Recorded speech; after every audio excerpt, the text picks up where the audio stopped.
زندگی میں سکون کیسے آئے گا میرے بھائی جب تک تمہارے پاس دل کے اندر وہ امید ہی نہیں ہے، وہ گارنٹی نہیں ہے جس کی بنیاد پہ تم کل کا دن گزارو گے۔ اللہ کے نبی صلی اللہ علیہ وسلم نے فرمایا تعرف الی اللہ فی الرخاء یعرفک فی الشدہ،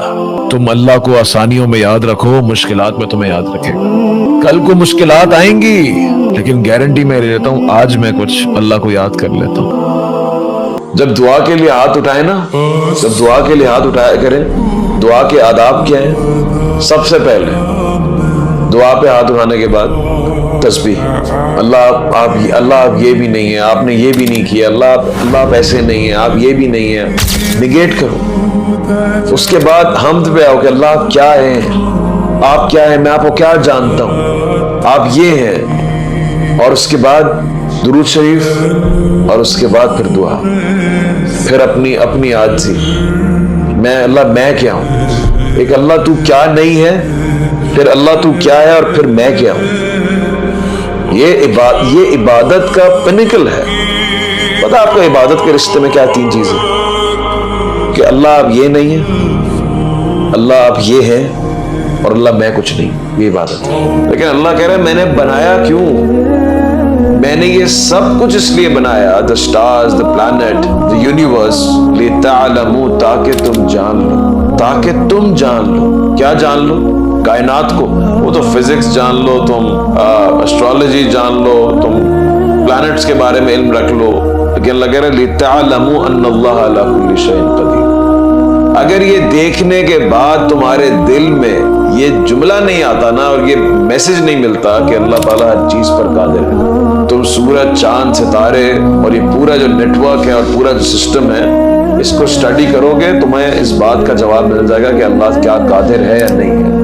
کیا اللہ کے پاس وہ پاور ہے یا نہیں ہے، وَأَنَّ اللَّهَ قَدْ أَحَاطَ بِكُلِّ شَيْءٍ عِلْمًا،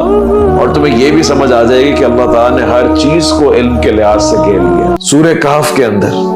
قُلْ هَلْ نُنَبِّئُكُمْ بِالْأَخْسَرِينَ أَعْمَالًا، کیا ہم تمہیں یہ نہ بتائیں کہ سب سے زیادہ خسارے میں کون لوگ ہیں؟ سب سے زیادہ خسارے میں، نقصان میں وہ لوگ ہیں الَّذِينَ ضَلَّ سَعْيُهُمْ فِي الْحَيَاةِ الدُّنْيَا، کہ وہ دنیا کے اندر ان کی محنت نے ان کو غافل کر دیا، محنت میں لگے رہے، وَهُمْ يَحْسَبُونَ أَنَّهُمْ يُحْسِنُونَ صُنْعًا، اللہ کہہ رہے ہیں اور گمان کر رہے تھے کہ وہ بڑا اچھا کام کر رہے ہیں۔ اللہ کہہ رہے ہیں ہم جانتے ہیں کون اصلاح کر رہا تھا، کون فساد کر رہا تھا،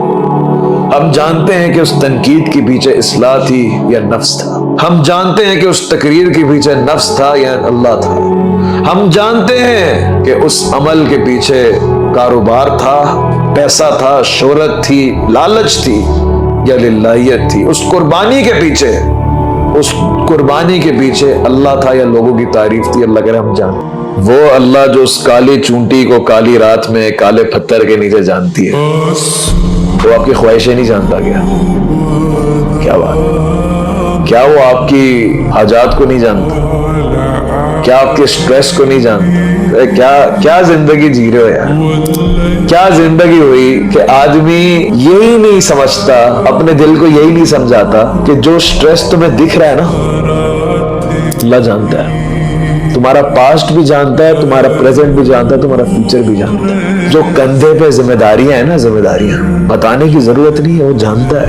نا انصافی کی امید نا اس سے ہوتی ہے جو جانتا نہیں،